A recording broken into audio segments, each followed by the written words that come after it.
Hey guys welcome to my new blog.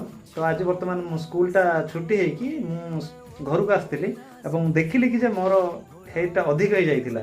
तो so that मु direct पळै आसती hair cutting पाई। तो मो भाई जणे तो सेलूनटे ओपन करिछि। तो सेठी आज ओपनिंग डे रे ही मु आसती।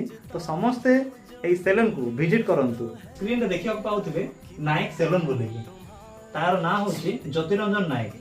तो मु मध्य हेयर कटिंग कली देखंतु भलो अछि कि नाही एवं कमेंट रे निहाती जणांतु। तो मु जे भଳି भाबरे हेयर कटिंग कली ता ठारू एवं स्क्रीन रे जिमिति अछि से भलिया कटिंग करि परिबे। एवं एई सेलून को समस्ते विजिट करंतु एवं निजर मन मुताबिक से जो हेयर कटिंग ता रो एन्जॉय करंतु। स्क्रीन रे मु तार नंबर ता पिन कर देइथिबि। समस्ते आसंतु एवं समस्ते मजा नियंतु।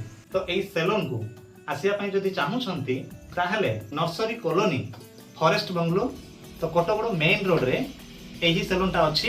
एवं एही सेलूनटा सकाळ 8 रु संध्या 8 पर्यंत ओपनिंग थाउछि। तो समस्ते आसंतु एवं विजिट मदे करंतु एवं निजर यूनिक लुकटा आनंतु। Thank you.